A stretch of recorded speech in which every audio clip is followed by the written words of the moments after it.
Bienvenue dans l'émission Les podcasts de la recherche stratégique, présentée par Fabien Herbert.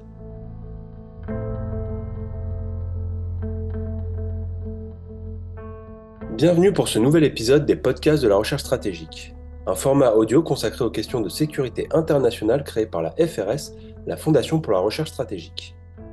Aujourd'hui, nous allons échanger avec Thibaut Fournol, chercheur à la FRS, spécialiste de la politique extérieure de l'Inde, coordinateur de l'Observatoire du multilatéralisme en Indo-Pacifique.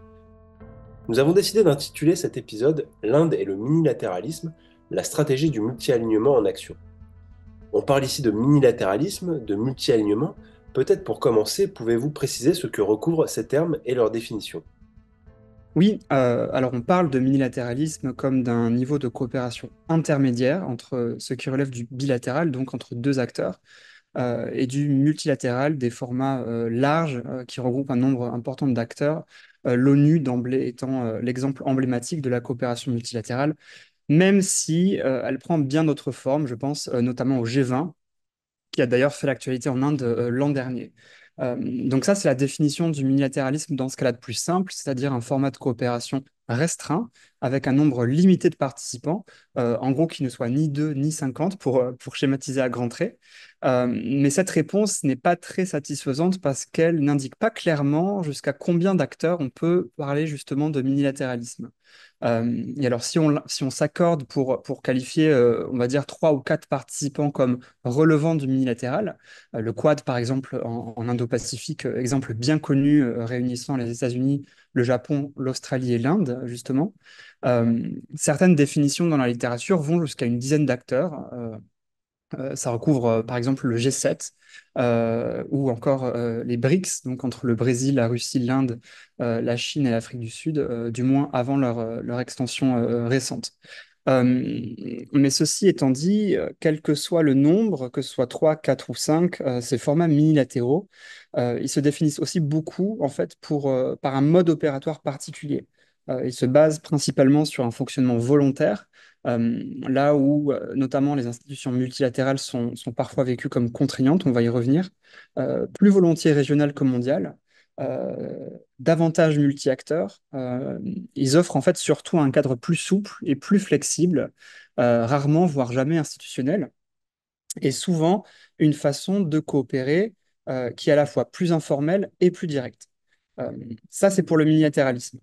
S'agissant du multi-alignement maintenant, il nous faut revenir davantage au contexte indien. On présente souvent le multi-alignement comme une sorte de non-alignement 2.0 ou d'adaptation du non-alignement qui a largement guidé la politique étrangère indienne pendant la guerre froide, ou pas si largement d'ailleurs, en fait, si l'on se réfère au traité d'amitié entre l'Inde et l'Union soviétique en 1971. En tout cas, d'adaptation donc aux réalités politiques et stratégiques d'aujourd'hui. Alors ce terme, il faut savoir qu'il est en réalité est très souvent utilisé de façon interchangeable avec un autre terme qui est celui de plurilatéralisme. Le plurilatéralisme pour l'Inde, ça consiste à appliquer une logique assez transactionnelle en réalité dans les relations de l'Inde avec un monde où l'on considère qu'il n'y a pas d'alliés et pas forcément d'amis non plus, c'est-à-dire un monde purement basé sur l'intérêt national. Cette idée de plurilatéralisme, on peut vraiment en faire un instrument au service de la vision du monde que porte l'Inde, et qui consiste à encourager l'émergence d'un monde multipolaire, c'est-à-dire où on n'a pas que les États-Unis, ou pas que la Chine, ou pas que la Russie, mais aussi où pèse l'Union européenne, le Japon, le Brésil, je sais pas. Et pour ça, on n'hésite pas justement à créer des liens avec des puissances concurrentes. On va à la fois coopérer avec les Américains, mais aussi avec les Russes en parallèle, etc. Bon, ça mériterait un épisode entier et je recommande pour approfondir le commentaire de Christophe Jaffrelot pour l'Atlantic Council du livre du ministère des Affaires étrangères indien Jaishankar, où il développe plus en détail justement ce concept de plurilatéralisme. Euh, Trois principes à retenir, en tout cas il me semble, autour de cette notion. Le premier principe, c'est éviter les alliances au nom, je le disais, de l'intérêt national et se concentrer sur les convergences et uniquement les convergences avec les partenaires. Comme le dit le ministre Jai Shankar, le monde réel des convergences.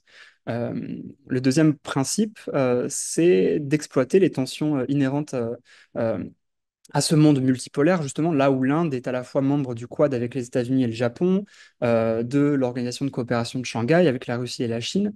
Et enfin, troisième point, accepter justement les contradictions de cette approche avec justement la poursuite de ces priorités multiples. C'est formulé presque ainsi dans le livre que l'on mentionnait tout à l'heure. Mais quand même, non sans inconfort, on le voit aussi depuis 2 ans dans la posture indienne vis-à-vis de l'invasion russe en Ukraine.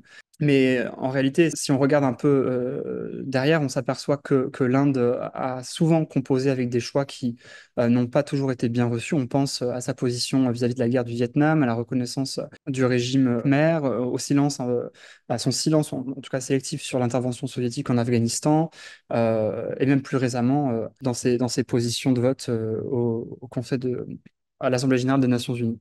Ce qui est intéressant d'observer, c'est qu'on retrouve ces trois principes dans les pratiques unilatérales de l'Inde à toutes les échelles, mais particulièrement en Indo-Pacifique, puisque c'est dans ce cadre qu'elle prolifère le plus. Et concrètement, comment s'incarne ce multi-alignement dans les pratiques minilatérales de l'Inde?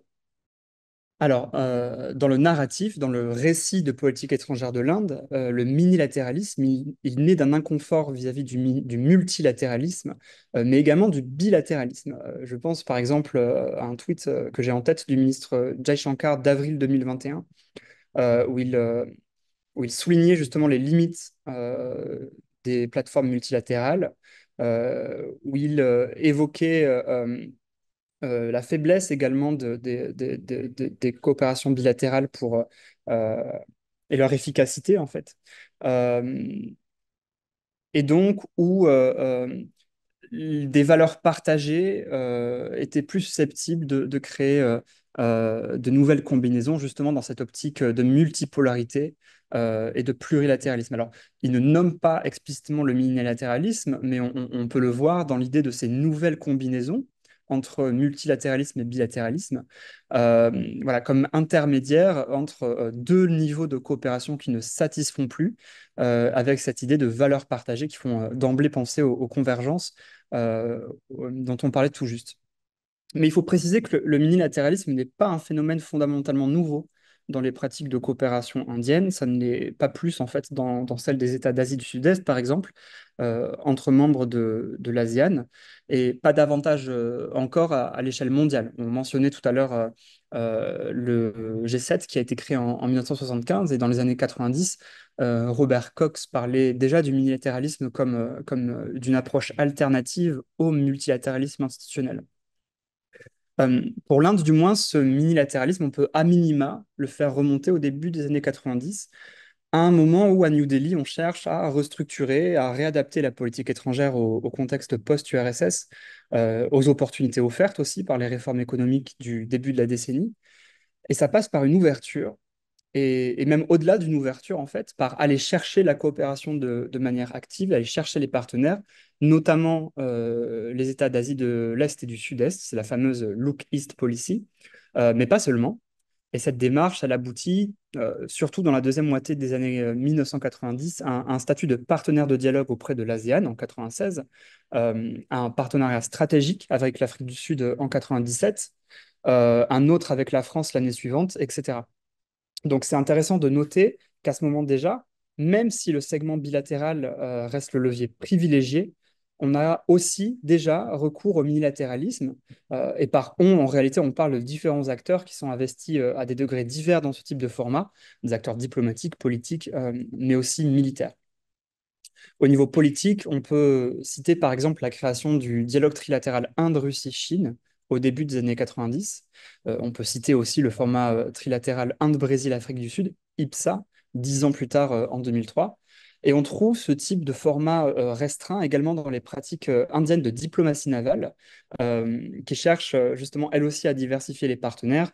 Et là, on voit au niveau bilatéral, évidemment, on pense à l'exercice Malabar avec les États-Unis dès 1992, Nassim Al-Bahr avec Oman en 1993, Varuna avec la France la même année, ou encore Simbex avec Singapour en 1994. Mais ce qui est intéressant, c'est de voir que au niveau militaire, encore, du moins au niveau de l'Indian Navy, on voit le minilatéral accompagner également le bilatéral et ça s'illustre particulièrement avec le lancement de l'exercice Milan en 1995, qui, avant de rassembler une quarantaine de pays, comme c'est le cas aujourd'hui, 46, je crois, cette année, rassemblait initialement autour de l'Inde, la Thaïlande, Singapour, le Sri Lanka et l'Indonésie. Et ensuite, ça s'est élargi à la Malaisie, au Bangladesh 2 ans plus tard. Mais la fonction de Milan est essentiellement socialisatrice, on va y revenir, et l'exercice n'est pas resté très longtemps minilatéral. Il est très différent de nature d'autres exercices minilatéraux comme SITMEX, lancé avec Singapour et la Thaïlande en 2019, plus récemment, dont les objectifs sont pour le coup beaucoup plus opérationnels. Et ces dernières années, quelle évolution avez-vous pu observer? Alors oui, ce que l'on observe ces dernières années, et c'est ce qui explique sans doute que l'on en parle aujourd'hui, c'est un engagement de plus en plus important de l'Inde dans ce type de format. On pense bien sûr au Quad avec les États-Unis, le Japon et l'Australie, ou encore à l'I2U2 avec les États-Unis toujours, mais aussi les Émirats arabes unis et Israël. Mais si l'on retient uniquement les dialogues trilatéraux politiques, il y en a 10 en réalité qui ont été créés entre 2011 et 2023, c'est-à-dire à un rythme quasiment d'un par an. Il y a des années où on en a même créé deux, comme en 2017 et en 2023. Alors, si on regarde cette liste de plus près, qu'est-ce qu'on observe? Sur le plan chronologique, déjà, on voit émerger en 2011 un dialogue trilatéral avec les États-Unis et le Japon, mais c'est vraiment à partir de 2015 que l'on voit la création de ces formats s'accélérer dans le contexte indien, avec la trilatérale Inde-Japon-Australie d'abord, une avec l'Iran et l'Afghanistan en 2016, puis deux en 2017, Inde, Oman, Iran, et Inde, Australie, Indonésie. 2015, c'est une date qui résonne beaucoup dans l'imaginaire récent de la politique étrangère indienne. C'est l'année de lancement de la Belt and Road Initiative chinoise, c'est l'année du discours de Modi sur la politique SAGAR, Security and Growth for All in the Region, à Maurice. C'est l'année de la révision de la stratégie de sécurité maritime, où la Navy adopte pour la première fois le concept d'Indo-Pacifique, même s'il circulait déjà dans les milieux stratégiques indiens. 2015, c'est aussi l'année de l'élargissement au Japon de l'exercice Malabar, dont on parlait. 2015, c'est aussi l'année de la visite du président Obama, qui aboutit à une déclaration conjointe dans laquelle le terme Indo-Pacifique, toujours, apparaissait également.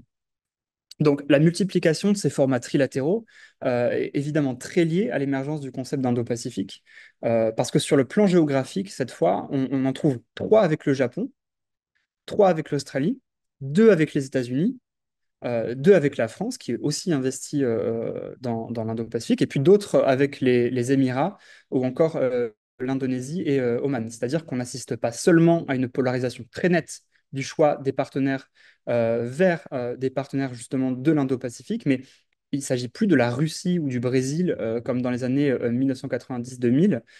C'est donc pas n'importe quel partenaire, ce sont de préférence des partenaires régionaux. Ceci étant dit, en Indo-Pacifique, les initiatives minilatérales, eh bien, elles visent pas toutes les mêmes finalités. Il n'y a pas une seule forme de minilatéralisme dans la région. Certaines poursuivent des objectifs opérationnels partagés par les acteurs de la région, tandis que d'autres servent à afficher des convergences stratégiques en faisant l'économie des délibérations et de la recherche du consensus qui caractérise davantage les arènes multilatérales. Euh, En réalité, et on l'explique avec Delphine Alès dans une note de recherche de la FRS pour l'Observatoire du multilatéralisme indo-pacifique, euh, la multiplication des formats minilatéraux, elle n'est pas systématiquement mal perçue par les États riverains de l'Indo-Pacifique, euh, mais leur adhésion, elle apparaît davantage conditionnée à leur arrimage justement à des dispositifs multilatéraux qui fixent, je le disais, dans un cadre délibératif, la légitimité des objectifs qui sont ensuite voilà, déclinés sur le plan opérationnel, éventuellement dans un cadre minilatéral.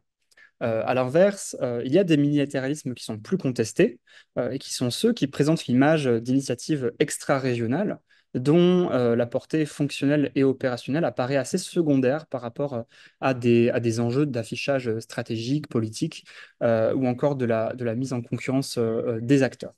Comment situez-vous les minilatéralismes dans lesquels l'Inde est impliquée et comment ces formats sont-ils perçus par les différents acteurs indiens? Pour l'Inde, et en cela, elle n'est pas originale d'autres pays de la région, notamment des États membres de l'ASEAN, les coopérations multilatérales, elles s'inscrivent plutôt dans une perspective d'une coopération à plusieurs vitesses, qui engage des acteurs qui sont disposés à s'investir justement en faveur de l'opérationnalisation d'objectifs qui sont collectivement délibérés dans les forums régionaux. Je pense à l'ARF, l'ASEAN Regional Forum ou l'East Asia Summit, l'EAS. Mais aussi, on peut parler de l'IORA et de l'ASEAN, mais d'objectifs qui font voilà, l'objet de niveaux de préoccupation et d'engagement variables ou freinés par le manque de confiance entre certains acteurs. Le mode de coordination plus souple et le nombre limité de participants qu'offrent les formats minilatéraux, dans un contexte où justement ces dispositifs rassemblent des partenaires autour d'un accord préalable sur les finalités de leur coopération, les fonds apparaissent comme plus propices à une coopération pratique, concrète, qui s'inscrit en complémentarité avec les objectifs généraux discutés dans les cadres des institutions régionales. On peut distinguer, en tout cas dans la perspective des acteurs indiens, trois motifs de recours au militarisme tels qu'ils sont communément présentés. Le premier, c'est l'efficacité. Il y a l'idée que plus le groupe est petit, plus il est efficace. Euh, alors pourquoi on en a besoin et pourquoi on ne peut pas pour le coup se limiter au bilatéralisme, parce qu'il faut quand même impliquer d'autres acteurs de la région. Ça reste un moyen de régionaliser et justement d'aller au-delà du bilatéralisme dans cette démarche plurilatérale, avec l'idée voilà, que l'Inde parlera à tout le monde ou presque en fonction de ses besoins et de ses intérêts. Euh, Ça ne veut pas dire pour autant qu'on déserte les plateformes multilatérales, loin de là, mais l'idée qui sous-tend cette posture, c'est que quand on veut obtenir quelque chose, il est préférable d'opter pour les formats unilatéraux plus restreints. Ça pousse souvent à une approche très sectorielle. On entend régulièrement les interlocuteurs indiens parler d'une démarche fondée sur l'action et orientée vers les résultats.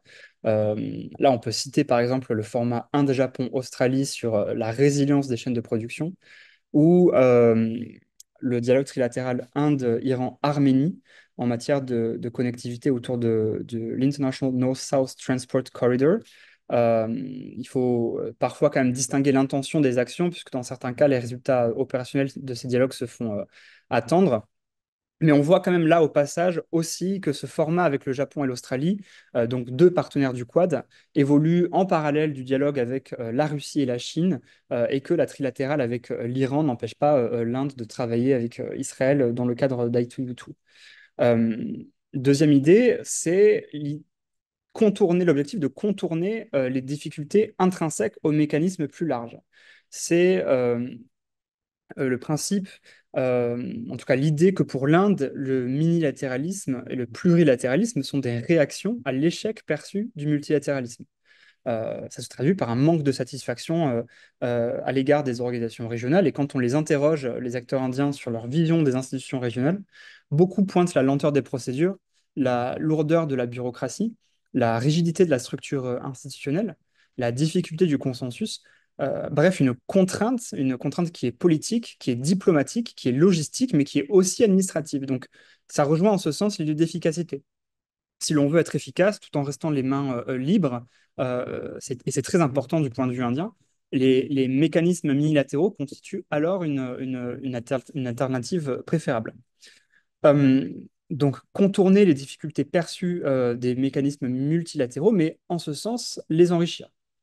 Un troisième aspect très important à noter, c'est qu'il n'y a pas en Inde de contradiction claire entre les partenariats mini et multilatéraux. Ils ne s'opposent pas. Les dialogues minilatéraux, justement, permettent de jouer un rôle plus important dans des formats plus larges, parce qu'ils ne sont pas conçus comme étant exclusifs, mais comme étant volontairement sélectifs, avec l'idée de voir ce que l'on peut faire ensemble en petits groupes entre acteurs qui, de toute façon, sont amenés à se côtoyer aussi dans les institutions multilatérales. En d'autres termes, l'idée, c'est pas de créer des alternatives, mais de trouver des moyens d'alimenter des processus collaboratifs plus vastes. Et en réalité, même quand il n'y a pas de périmètre sectoriel bien défini, on voit qu'il y a quand même le souci de rester dans un ancrage multilatéral. Un exemple proche de nous est la référence dans les déclarations indiennes sur la trilatérale avec la France et l'Australie à plusieurs arènes multilatérales de la région, l'IORA, l'ASEAN, l'EAS ou même encore le Pacific Island Forum. Mais finalement, dans la perception indienne, on dépossède les instances multilatérales de leur caractère fonctionnel pour n'en retenir que la fonction socialisatrice. C'est ce que je mentionnais tout à l'heure en parlant de Milan, c'est-à-dire qu'on vient voilà, déposséder les institutions régionales, les plateformes multilatérales de leur vertu opérationnelle pour la réattribuer aux formats minilatéraux, là où on transforme par conséquent les mécanismes multilatéraux comme des plateformes de socialisation et de discussion. Enfin, la multiplication de ces formats minilatéraux en Indo-Pacifique pose également la question de la place qui occupe l'Inde. Comment l'Inde conçoit-elle justement son rôle dans la région à travers ces mécanismes restreints? Alors oui, tout cela a évidemment beaucoup à voir avec le rôle auquel l'Inde aspire dans le contexte d'Indo-Pacifique. Les termes qui reviennent beaucoup étant ceux de puissance responsable, de trait d'union, de puissance fédératrice aussi, de stabilizer. En anglais. Et quand on va encore plus loin, ça passe aussi par l'idée et par la référence à la centralité de l'Inde elle-même. Et même sur le plan géographique, notamment, euh, on renvoie toujours à l'Inde comme le cœur de l'océan Indien, c'est-à-dire l'idée de faire de l'Inde le point de convergence dans la région et de devenir vraiment une plaque tournante et d'être un nœud central dans la région de l'Indo-Pacifique a fortiori, mais surtout de l'océan Indien.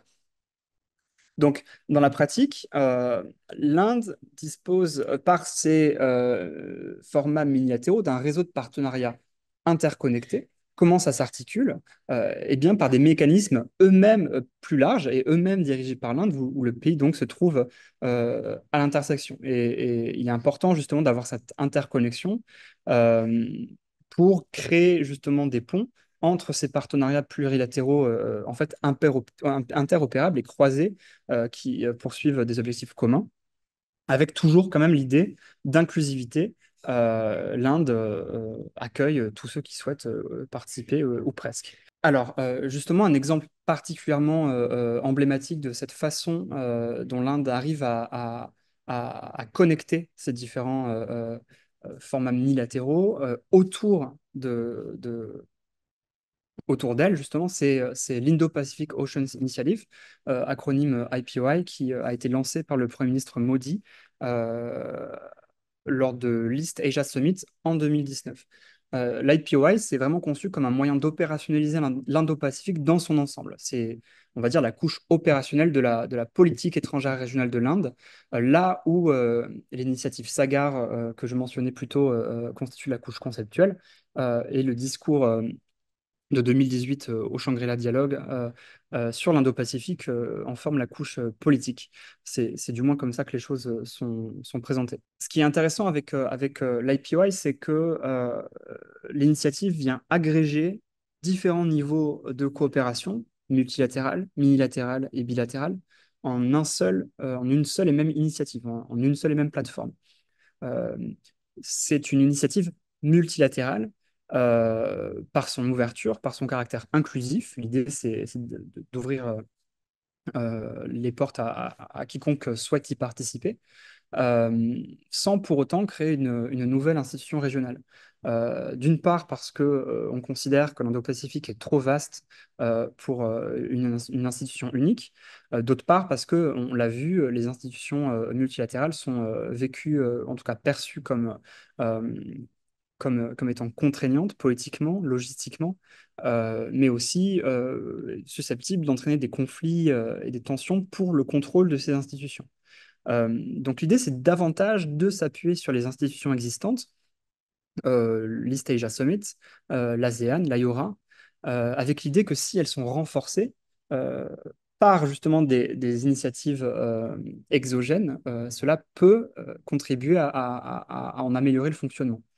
L'IPOI est multilatéral par son ouverture, par son inclusivité, évidemment par le nombre d'acteurs qu'elle inclut, mais elle est également minilatérale parce que c'est une initiative qui est construite autour de 7 piliers thématiques sectoriels qui forment du coup des axes de coopération. Alors on a l'écologie marine, on a les ressources maritimes, on a développement capacitaire, on a les activités dites de HADR, de gestion des risques naturels euh, et de réaction en cas de catastrophe naturelle. On a des axes de coopération sur la science, les technologies et coopération académique, mais aussi sur la connectivité et le transport maritime. Chacun de ces piliers, eh bien, l'Inde y associe un ou plusieurs, c'est en ça qu'elles peuvent être unilatérales, un ou plusieurs partenaires. Par exemple, euh, l'Indonésie et la France sont en charge du pilier sur les ressources marines, là où les États-Unis et le Japon, par exemple, travaillent sur la connectivité et le transport maritime. Et puis c'est bilatéral aussi parce que certains de ces piliers, justement, ne sont pris en charge que par un seul État, avec lequel l'Inde va justement pouvoir de manière ciblée renforcer sa coopération bilatérale. Je pense par exemple à l'exemple du pilier sur l'écologie marine, euh, dont le pays en charge est l'Australie, et avec qui, par exemple, l'Inde a pu mettre en place, au nom de l'IPOI, mais dans un cadre qui en sort, hein, dans un cadre bilatéral, donc mettre en place une bourse en deux étapes sur justement l'écologie marine pour soutenir justement les communautés d'experts pour la coopération bilatérale sur ce sujet. L'IPOI, c'est donc un moyen pour l'Inde, alors en valorisant justement différents partenaires au sein de ces piliers-là, c'est un moyen de se mettre à l'arrière-plan, mais finalement pour renforcer son importance.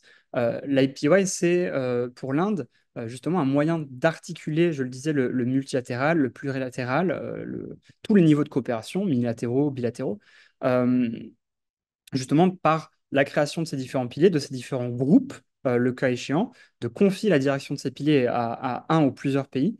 Euh, et finalement, au-delà de l'IPOI, c'est exactement ce que fait l'Inde aussi avec l'Indian Ocean Naval Symposium, l'IONS, qui avait été mis en place à la fin des années 2000 par l'Indian Navy. C'est une méthode de travail qui se reflète aussi dans cette initiative-là, c'est-à-dire la création de groupes restreints au sein de plateformes plus larges où on identifie un ou plusieurs leaders pour l'impliquer davantage. C'est aussi l'image du pays qui a ce leadership qui est en jeu, de sorte que tous les leaders sont soutenus par l'Inde et finalement soutiennent l'Inde en retour. Voilà, c'est un exemple qui témoigne justement de l'imbrication du minilatéralisme, des pratiques minilatérales qui peuvent paraître isolées dans une logique plurilatérale, dans une logique de multi-alignement.